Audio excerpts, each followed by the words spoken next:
case somebody said, mine should be first.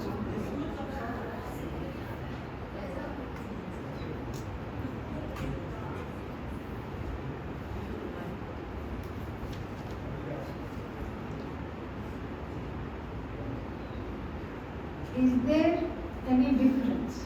Interesting questions. Is there any difference or connection? Difference between or connection with Maya and Karana Shariram?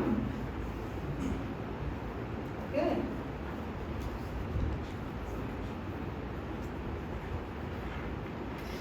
Nice question. Karana Shariram, yes. The short answer is yes. But that's not sufficient, is it? What is Karana Shariram? We saw today.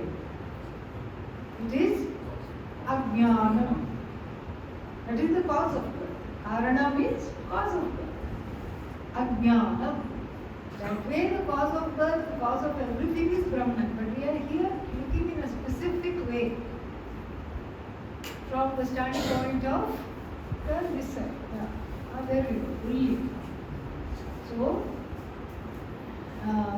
sit there. Yeah. All for. Perfect.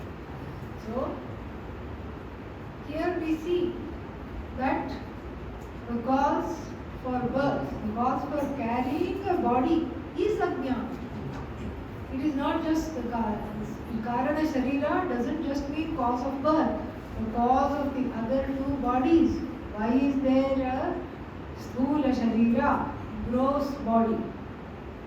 The word gross has many meanings. Gross means terrible, but that's not what is meant here.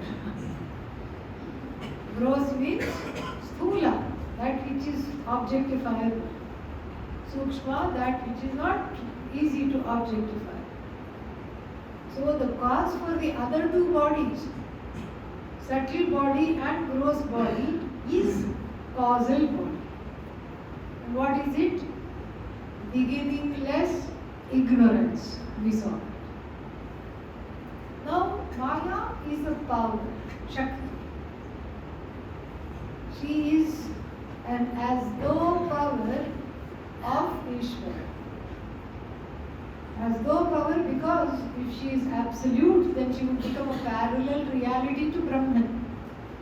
It's an as though power that equips Brahman with the ability to create, the ability to take back, sustain, etc. That creative power is called Maya, coded as feminine. But really speaking, there is no difference between Ishvara, Ishvari, etc. Maya is all knowledge from the standpoint of Ishvara. And then, so what is the connection with the Jiva? It is Maya, which is all knowledge for Ishvara, expresses in the life of the Jiva as what? Ajnanam, aka Karana Sharira. So Ajnana, don't say Karana Sharira, Ajnana. So Ishvara enjoys Maya as all knowledge, and we experience, we cannot say enjoy. And the person, the Jiva, until he or she gains self-knowledge, experiences Maya as ignorance. Two kinds of Shaktis are attributed to Maya. One is projective in nature, Vikshepa Shakti, Vikshepa Shakti, Vikshepa projection. And the other one is Avarana. In America they say Avarana. Okay, don't say that. Okay. Avarana and Vikshepa. Avarana is the power that as though covers you from the truth of yourself.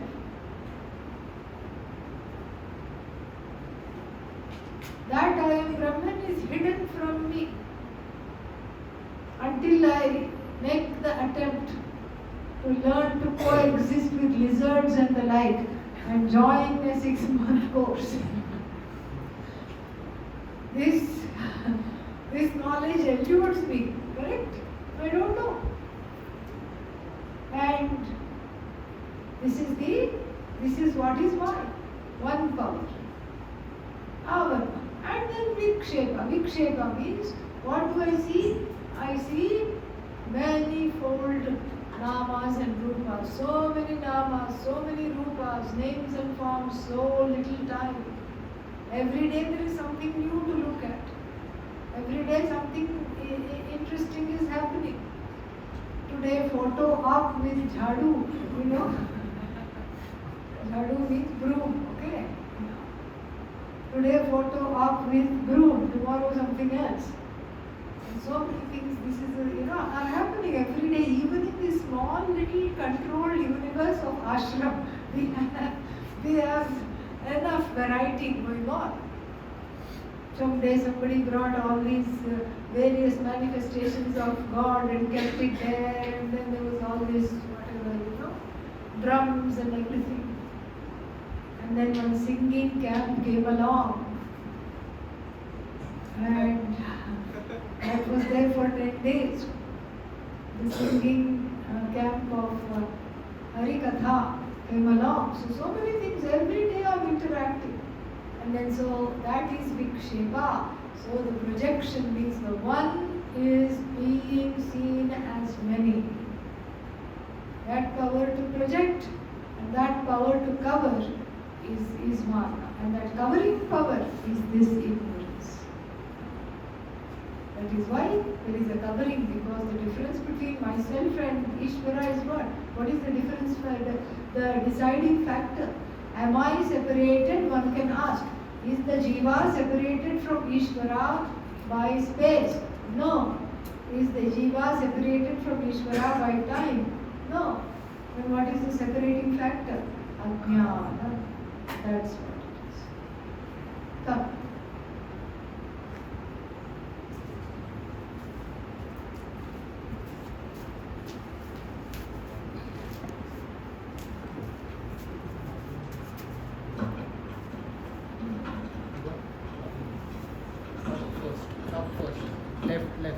Left, switch. If possible, please repeat after.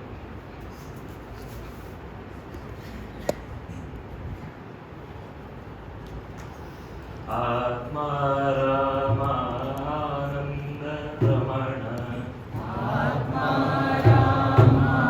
Ramananda Ramana. Achyuta Keshava Hari Narayana. Achyuta Keshava Hari Narayana. Atma Ramananda Ramana. Atma Ramananda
Sachchidanand Shri Satyanarayan Sachchidanand Shri Satyanarayan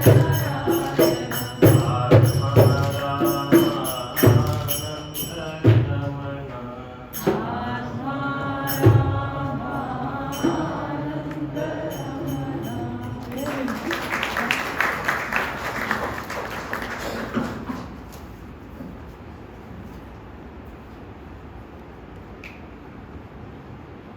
I have seen men offer Sashtanga Namaskara.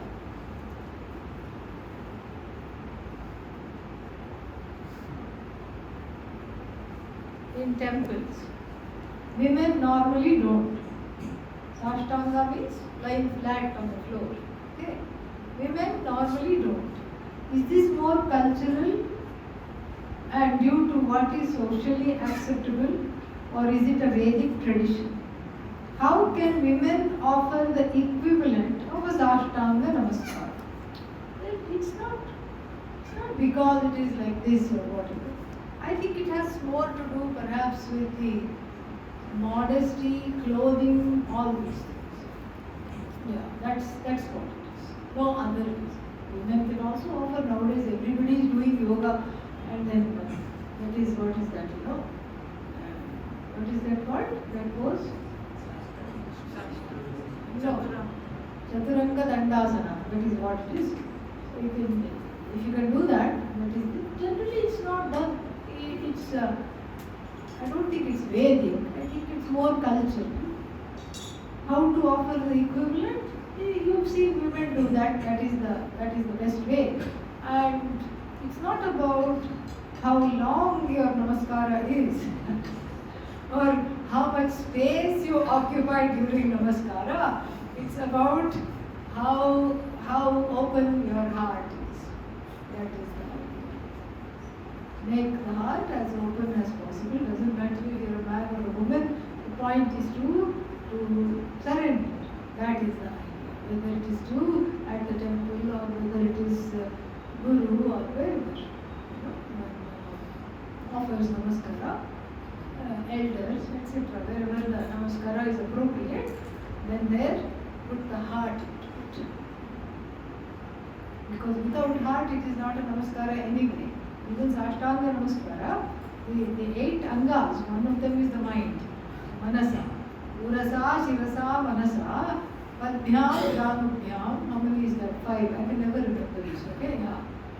Urasa, Shirasa, Manasa, Padbhyam, Karabhyam, Janubhyam, about 6. Okay, 6. And then, so 2 other body parts. I don't know what it is. So, this thing. So, Urasa, chest, Shirasa, head, forehead, Manasa, through the mind, and then Karabhyam, Janubhyam, knees, and then Padbhyam, feet. But then 2 are missing. Look it up. Okay? Google it. So, just. Yes. Yeah. Shoulders. Yeah, shoulders. Yeah. But then that's still 7. Hips. Yes. Ears? No. I don't know about ears. Karnam, yeah. I'll have to see. Somewhere there is. I'll have to look it up, okay? But that was not the question. So since this was a short question, I'll take one more question. And request to the bhajan singers, because there are a lot of questions, keep it short, okay?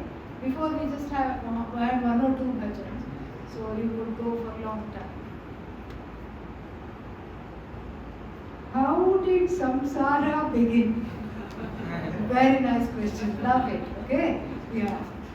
How did samsara begin out of the non-time bound, fully self-aware, all that is there some purpose for that system to resolve karma, which would not be generated if it were not for the lack of awareness of being whole in the first place? Well, samsara is what? Ajnanam. When did ajnanam begin? Yeah, did not begin.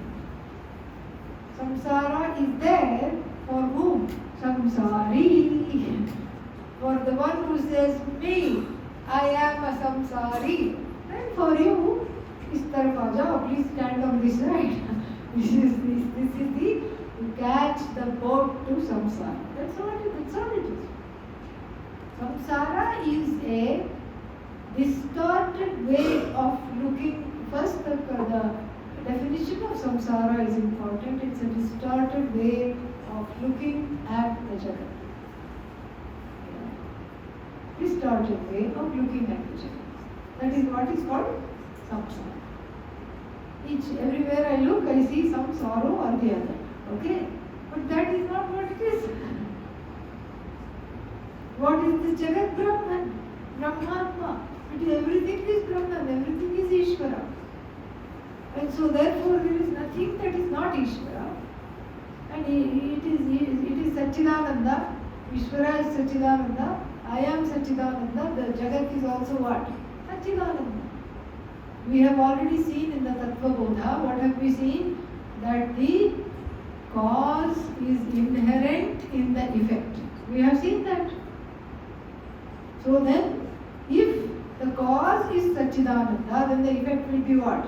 Satchidananda. But instead of Satchidananda, I perceive it to be Dukkha, sorrow, Asat, non-existent, sorrow, and all kinds of afflictions. Then, is there something wrong with the Jagat? Or is there something wrong with my perception? Perception. And that's what we are doing all day long here, trying to revolutionize the perception. That is what it is. Meera, the famous poet, saint poetess from the medieval India, she had a guru and she went to the guru.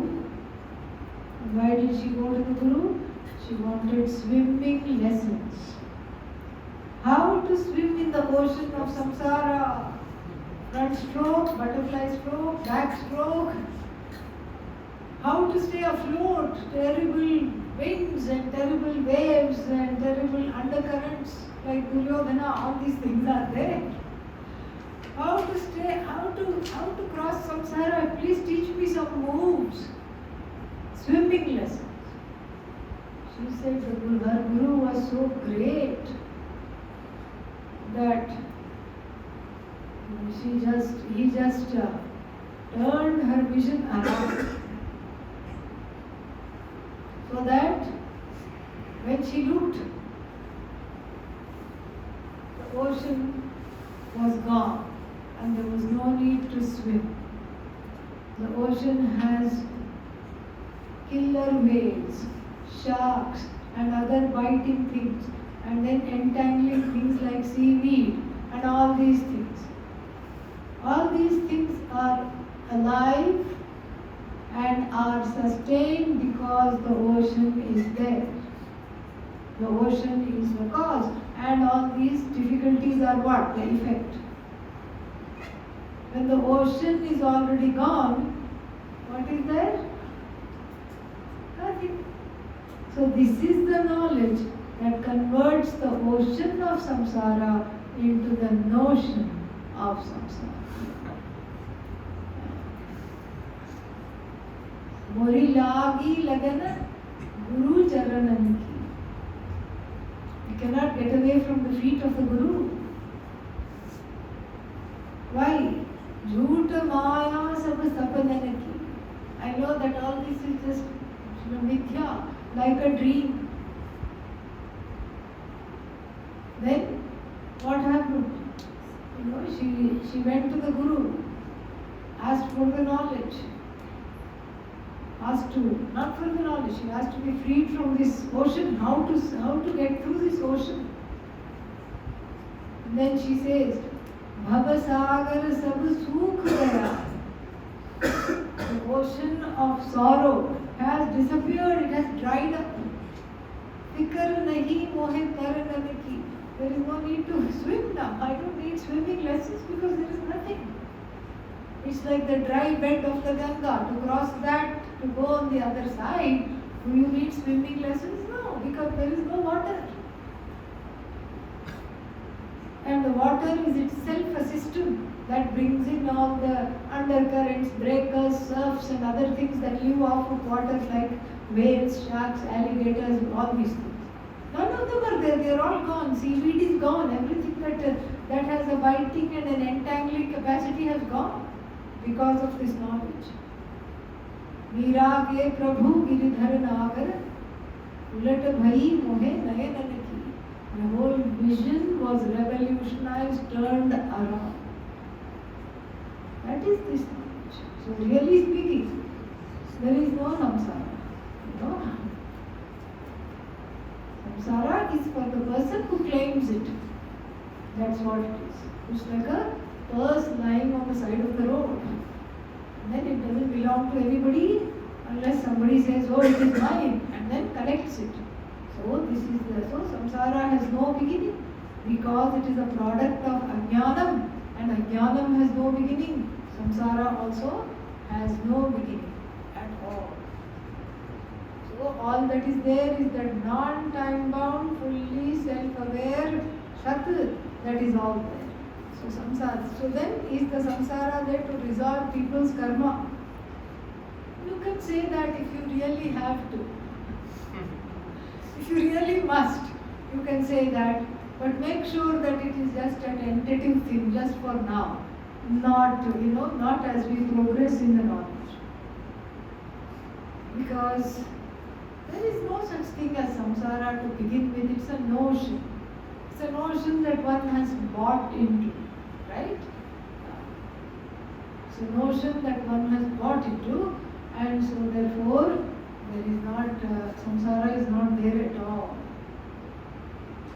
And so, is it there to resolve karma? You can say, yeah, some karmas is, the jiva, the jagat is a place for jiva to dance out the karma, to exhaust the karma. But really speaking, when we see the jagat as non-separate from Bhagavan, first you ask the question, what samsara? Then you graduate to ask the question, what jagat? Yeah. What jagat? Do you see any jagat? It's like that.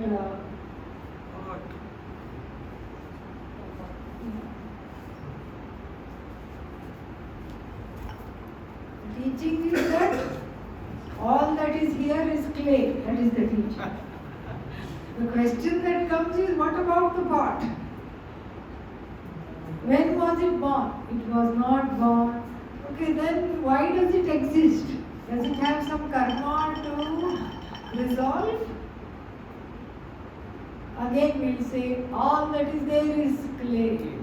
The weight of the pot is the weight of clay. Color of the pot, color of the clay. You can even smell the pot, and what you smell is the earth, not pot. Smell of clay. If you beg to differ, then I invite you to come up here. Please take the pot from my hand and leave the clay here. If you think the pot to be a separate entity, you are welcome to do that. Anybody? Nobody? Okay. So that should put an end to all questions about why the Jagat exists. One more let me take.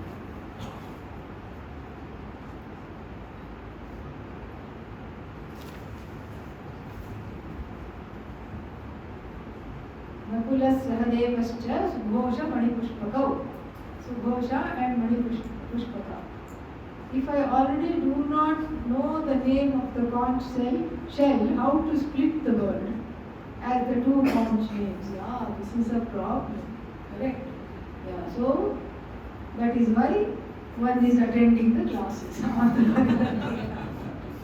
Because one is still learning, So how do you split? If you don't know the names, you say, Subho and Shamani Pushpaka. It happens like this. Sometimes people do that. In the 15th chapter, there is that, what is that?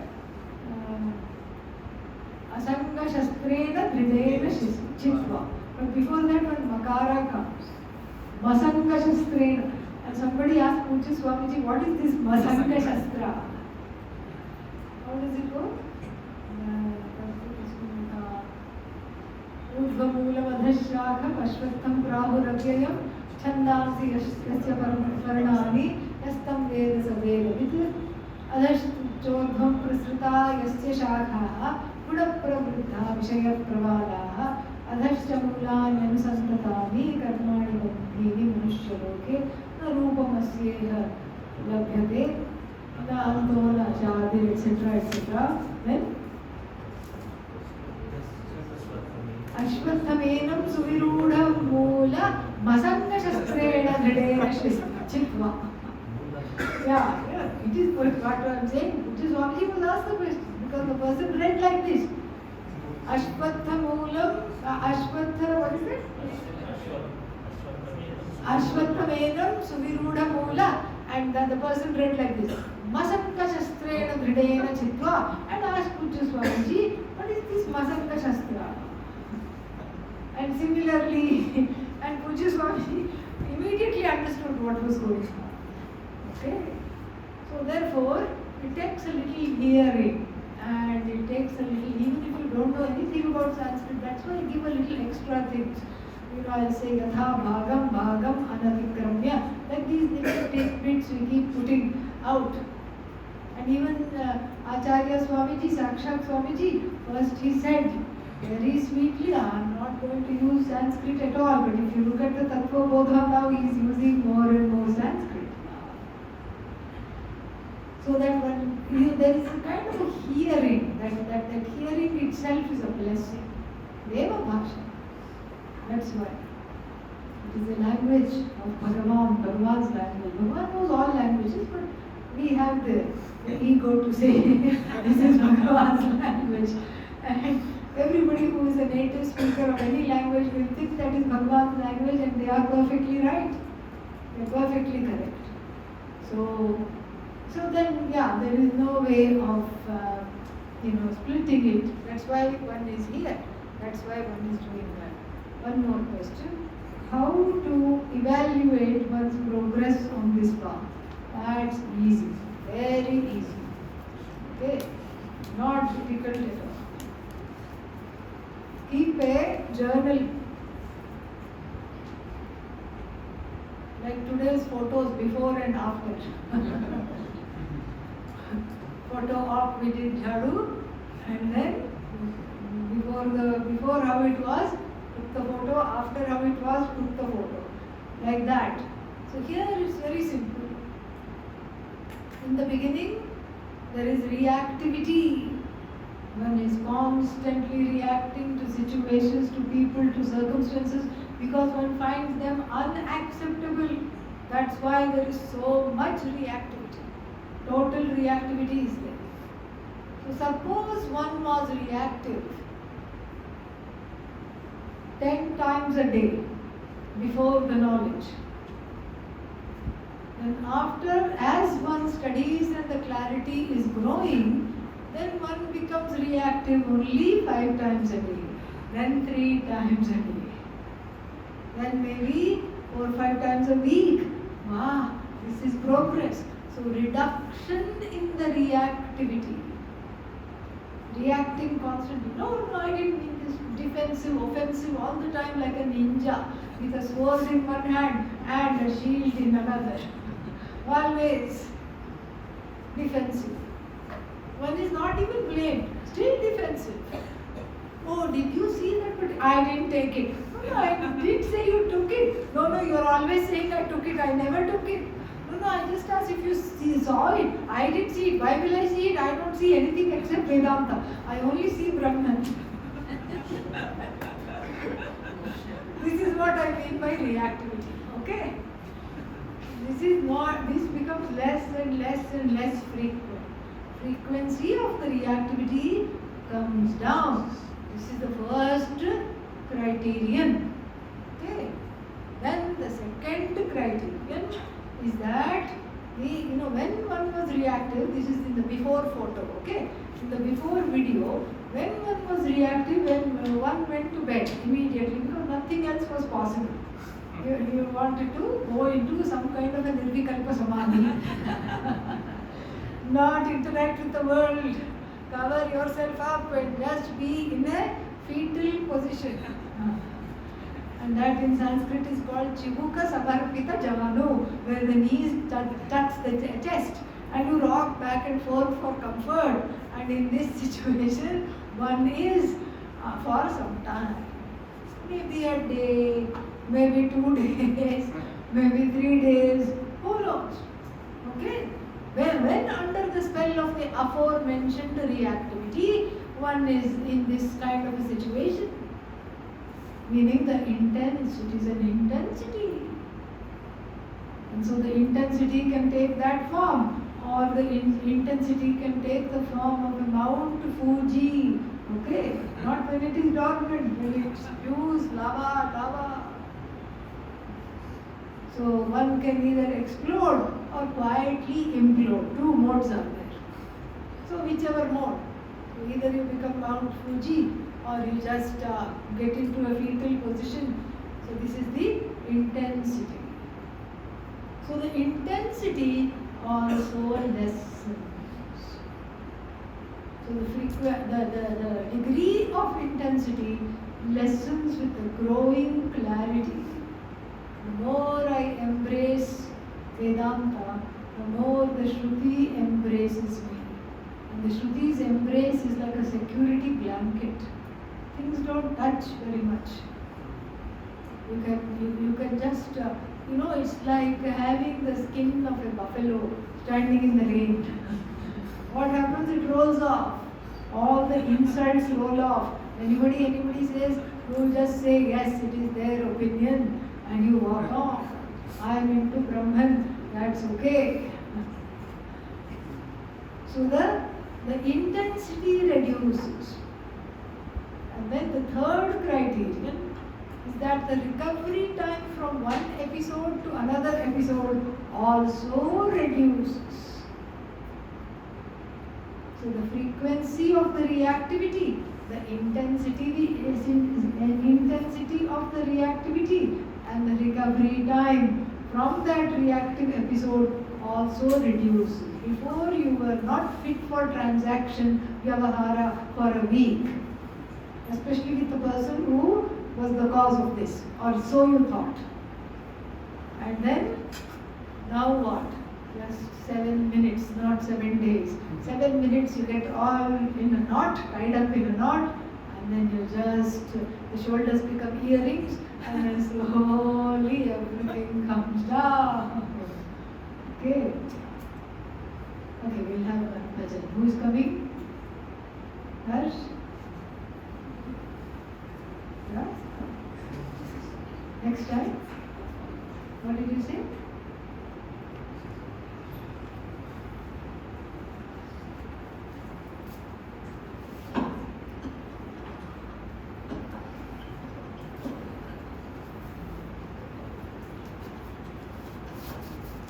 Small bhajan.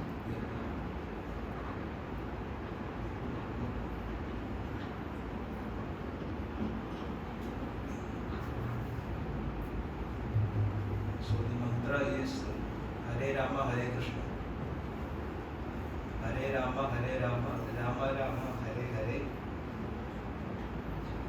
Hare Krishna, Krishna Krishna, Hare Hare.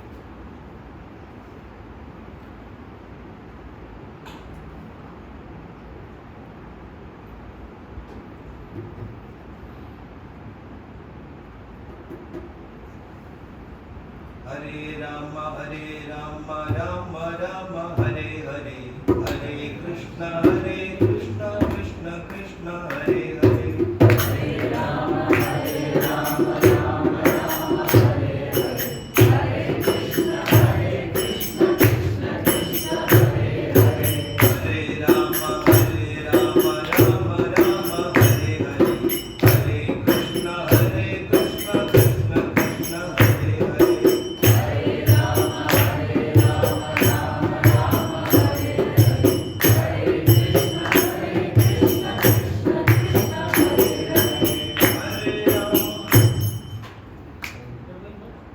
I'll just try once more. No problem. Take it. I was actually thinking of skipping the class. Good thing you didn't. Learning is very good. Somebody come and sit with him. Yeah, I can sit with you if you want. You're doing a very good job.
This is a lovely question.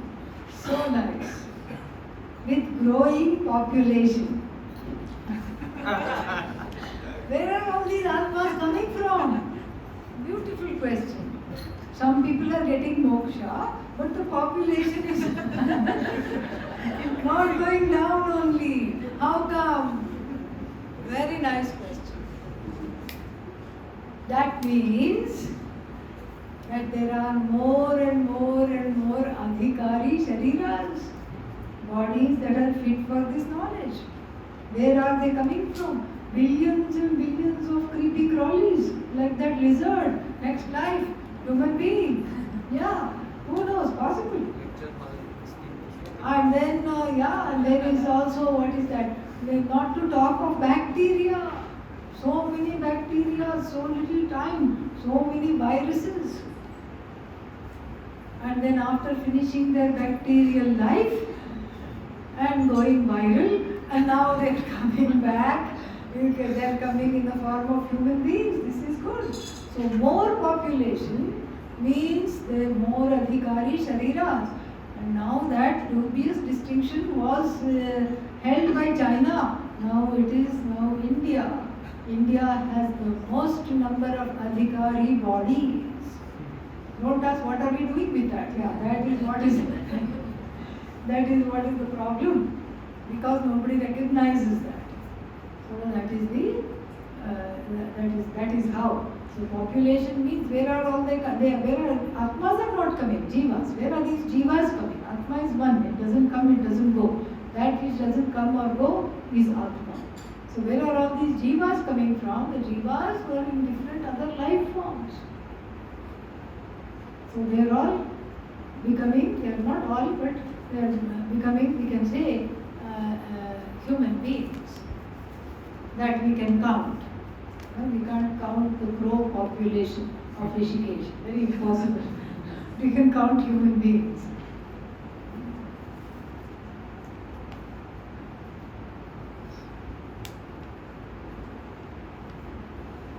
How to increase patience?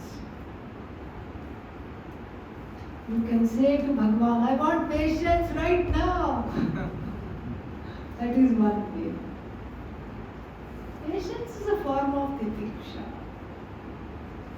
Impatience, it comes from childhood. Some childhood issues, perhaps being raised in a family that was always running around or putting some pressure to be quick, eat quickly, do this quickly, quick, come on. Parents were always in a hurry, and so one also became accustomed to being in a hurry. That's what happened. And so you can unlearn that, because this is not the legacy you need from the family or from the culture or from the surroundings, wherever this was picked up. Or it could be part of the unconscious. Maybe it is not the family issue. It is just unconscious mind, something somewhere. Or it could be Purva Janma from the past also. It can be, who knows? Doesn't matter. Don't dig into it and find out where it is from if it is not obvious.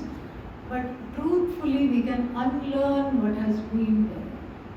So you can give yourself some, you can count up to 10 before answering something, before deciding to jump into some decision, jump into some action. Count up to 10. If that's not enough, count up to 20. If that's not enough, count up to 100, whatever it takes. So that is how to slowly make, patience. But that is just a sadhana. What is inside that rushing has to be healed. You can tell yourself, you can look into that and tell yourself that right now there is nothing is going to happen if I don't do this right now. If I don't get this right now, the earth is not going to fall apart, split into two. If I don't have this right now, I'm not going to die if I don't have this right now. Whatever it takes, just sort of see the reason behind it and embrace that little one that is crying to be held. That is what impatience is. There is some little one that is being neglected. Impatience sometimes is there, so that some little inner housekeeping has to be done. And the ragas, if it's a question of raga dveshas, desires not being fulfilled, you can give yourself what is called the gift of delayed gratification. Tell yourself, I am going to fulfill this desire, but not right now, maybe in 4 hours. And then change the channel, do something else. Maybe 4 hours later you will forget about it. That is the thing. Anyway, one more last question for tonight. How can we describe the Purnamadaha shloka from the Jiva's point of view? Why do we need the Jiva's point of view? Because the Jiva's point of view is wrong, correct? Yeah. Jiva means that which is wrong, okay? Because it is as long as one is saying, I am not Ishvara, I am not one with Ishvara, then that is Jiva, it's wrong. So anything that the Jiva will say is the wrong point of view. So we don't give it airtime. Just like we don't give Karana Shariram lot of airtime. Yeah, because we don't want to make Ajnanam a big thing. We don't want to give it a stage and a microphone to talk. Because it just takes over. Why to give it? It's not even there ultimately. So we should look at it from the point of view of what the Shruti is trying to say.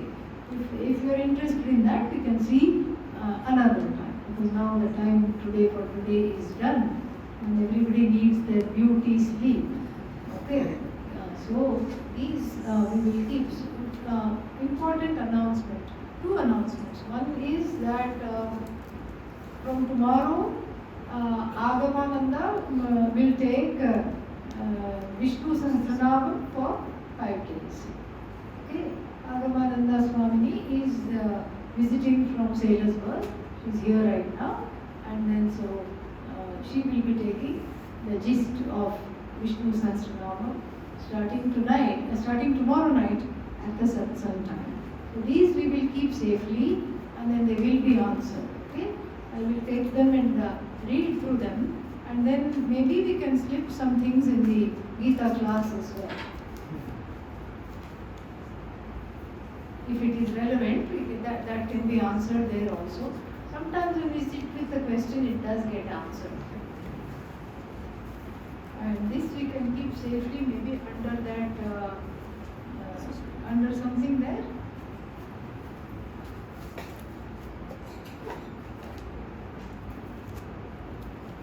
Purnamadaः Purnamidam Purnat Purnamudachyate Purnasya Purnamadaya Purnamevavashishyate.